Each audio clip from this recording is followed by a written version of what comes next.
Selamat pagi bagi kita semua dan salam sejahtera. Saat ini kami dari kelas akuntansi ingin menjelaskan tentang materi yang akan kami bawakan, yaitu salah satu materi dari ekonometrika yang berjudul analisis regresi dan penerapannya. Sebelumnya, kami dari kelompok 5 yang terdiri dari saya sendiri, Grace Putri Yolanda Sipayung. Yang kedua, teman saya yaitu Megatris Gahauna. Dan yang ketiga yaitu Frisilia Waluyan. Dan yang keempat adalah Lady Kalange. Baiklah, sebelum memulai materi, adapun judul yang akan kami bawakan adalah tentang regresi dan penerapannya. Sebelumnya, apa sih yang dimaksud dengan regresi? Dapat kita lihat pada slide. Regresi merupakan suatu metode atau teknik analisis yang hipotesis penelitiannya itu untuk menguji ada atau tidaknya pengaruh antara variabel satu dengan variabel lainnya. Nah, yang dimaksud adalah yang dinyatakan dalam bentuk persamaan matematik atau disebut juga dengan regresi. Nah, adapun tujuan dari analisis regresi tersebut dapat kita bedakan menjadi dua bagian. Yang pertama, untuk menduga hubungan di antara variabel ekonomi. Yang kedua, meramalkan atau forecasting variabel independen yang didasarkan pada data dari variabel independen. Seperti kita lihat pada slide, terdapat bentuk-bentuk classical linear regression atau disebut dengan CLR. Nah, adapun bentuk-bentuk tersebut, yang pertama adalah linear, yang kedua log, yang ketiga log linear, dan yang keempat adalah linear log. Selanjutnya, model-model classical linear regression. Pertama, model permintaan bahwa kenaikan harga itu akan mengurang permintaan terhadap produk tertentu dan sebagainya. Nah, ini kita bisa uji dengan regresi linear, bagaimana harga naik terhadap jumlah yang diminta koefisien dari harga tadi akan menentukan seberapa besar perubahan dari permintaan terhadap perubahan harga. Kemudian, yang kedua, model penawaran yang sama dan yang seberapa besar perubahan harga akan mengubah penawaran terhadap suatu barang. Dan juga ada fungsi produksi yang bisa kita temukan bagaimana input produksi. Kita gunakan apakah tenaga kerja atau modal itu akan berpengaruh terhadap produksi dan seberapa besar pengaruh ini. Parameter dari regresi akan menentukan besaran tadi. Kemudian fungsi biaya juga begitu sama di dalam ekonomi makro. Dan kita juga mengenal ada kurva Phillips antara pengangguran dan inflasi. Jadi ini adalah berbagai hal yang bisa kita gunakan untuk membangun model-model ekonometrika dalam bentuk regresi sederhana tadi. Selanjutnya, ada jenis-jenis penerapan regresi. Yang pertama, regresi linear sederhana, dan yang kedua, regresi linear berganda. Regresi linear sederhana menggunakan suatu variabel independen untuk menjelaskan atau memprediksi hasil dari variabel independen Y. Sedangkan regresi linear atau berganda berfungsi untuk mencari pengaruh dari dua atau lebih variabel independen atau variabel bebas atau X terhadap variabel independen atau variabel terkait Y. Kemudian ada manfaat penerapan analisis regresi. Yang pertama, membuat estimasi rata-rata dan nilai variabel tergantung dengan didasarkan pada nilai variabel bebas. Dan yang kedua, untuk menguji hipotesis karakteristik dependensi. Dan yang ketiga, meramalkan nilai rata-rata variabel bebas yang didasari nilai variabel bebas di luar jangkauan sampel. 3. Analisis regresi sederhana. Analisis regresi sederhana adalah sebuah metode pendekatan untuk pemodelan hubungan antara satu variabel dependen dan satu variabel independen. Dalam model regresi, variabel independen menerangkan variabel dependennya. Dalam analisis regresi sederhana, hubungan antara variabel bersifat linier di mana perubahan pada variabel X akan diikuti oleh perubahan pada variabel Y secara tetap.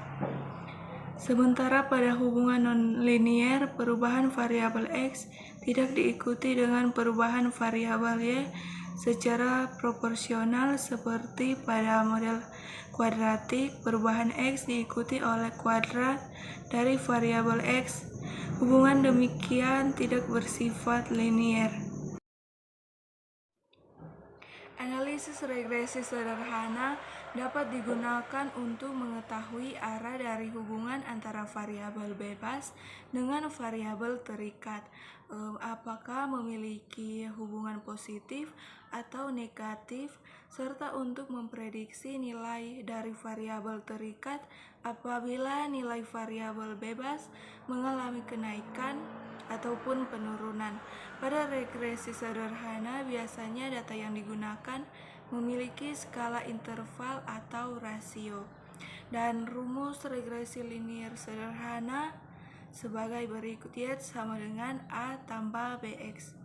Keterangannya, Y sama dengan variabel dependen atau variabel terikat, X sama dengan variabel independen atau variabel bebas, A sama dengan konstanta atau nilai dari Y apabila X sama dengan 0, B sama dengan koefisien regresi atau pengaruh positif atau negatif. 4. Analisis regresi berganda. Regresi berganda adalah model regresi atau prediksi yang melibatkan lebih dari satu variabel bebas atau prediktor. Istilah regresi berganda dapat disebut juga dengan istilah multiple regression. Kata multiple berarti jamak atau lebih dari satu variabel. Kita masuk pada 5, yaitu tentang model regresi linear yang ideal. Model regresi linear sederhana yang ideal harus memenuhi beberapa asumsi-asumsi seperti berikut. Yang pertama, eksogenitas yang lemah. Dalam model regresi linear memberi syarat bahwa variabel X bersifat tetap, sementara variabel Y bersifat acak atau berubah, di mana satu nilai variabel X akan memprediksi variabel Y, sehingga ada kemungkinan beberapa variabel Y. Dengan begitu, harus ada nilai kesalahan pada variabel Y. Yang kedua yaitu linearitas. Model analisis regresi bersifat linear, artinya kenaikan variabel X harus diikuti secara proporsional oleh kenaikan variabel Y. Jika dalam pengujian linearitas tidak terpenuhi, maka kita dapat melakukan transformasi data atau menggunakan model kuadratik, eksponensial, atau model lainnya yang sesuai dengan hubungan nonlinear. Berikut variance error yang konstan. Variance error perlu konstan karena jika konstan maka variabel error dapat membentuk model sendiri dan mengganggu model utama, sehingga penanggulangan permasalahan heteroskedastisitas bisa diatasi dengan menambahkan model variance error ke dalam model ARCH atau GARCH. Berikut kita masuk pada autokorelasi untuk data time series. Jika kita menggunakan analisis regresi sederhana untuk data time series atau data yang disusun berdasarkan urutan waktu, maka ada satu asumsi yang harus dipenuhi, yaitu asumsi autokorelasi. Asumsi ini melihat pengaruh variabel lag waktu sebelumnya terhadap variabel Y. Jika ada gangguan autokorelasi, artinya ada pengaruh variabel lag waktu sebelumnya terhadap variabel Y. Baiklah, saat ini kita akan masuk pada materi selanjutnya, yaitu model lain yang digunakan. Di mana pada model ini, ekonom sering lebih tertarik untuk menganalisis suatu model, namun variabel dependennya itu sering lebih bersifat kualitatif. Contohnya itu pada pilihan tipe jenis sekolah, jenis kendaraan, dan lain sebagainya. Beberapa model ekonometrika yang umum sering juga digunakan, contohnya itu logit, probit, check it, ordered probit, conditional logit, dan sebagainya. Pada pembahasan model ini memerlukan beberapa sesi tersendiri.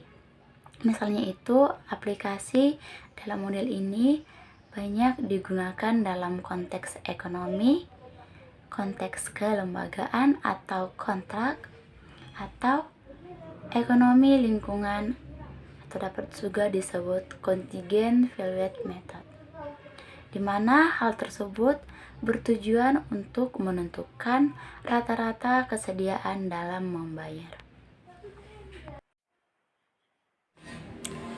Baiklah, di dalam ekonometrika terdapat juga hukum yang dapat kita perhatikan, di mana telah tertera di slide terdapat 9 hukum yang dapat kita perhatikan. Nah, yang pertama adalah common sense dan teori ekonomi. Untuk yang kedua, hindari error tipe ketiga atau disebut yaitu yang menghasilkan jawaban benar untuk pertanyaan yang salah. Untuk poin yang ketiga dapat kita lihat yaitu pahami konteks atau disebut juga dengan non-statistical konteks.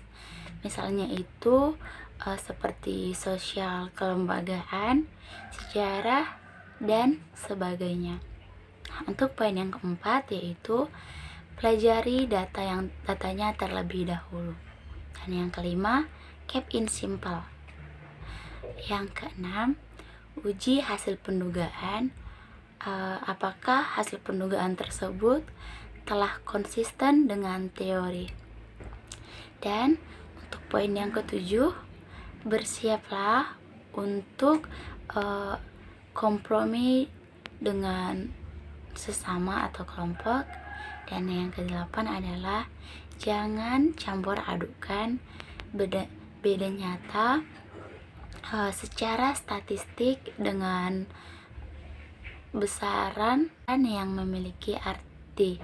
Nah, untuk poin yang terakhir yaitu lakukan analisis sensitivitas. Baiklah, demikian hasil dari presentasi kami mengenai materi yang telah kami bahas.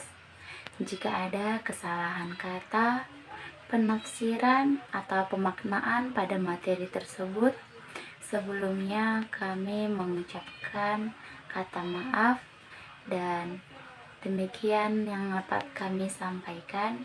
Terima kasih.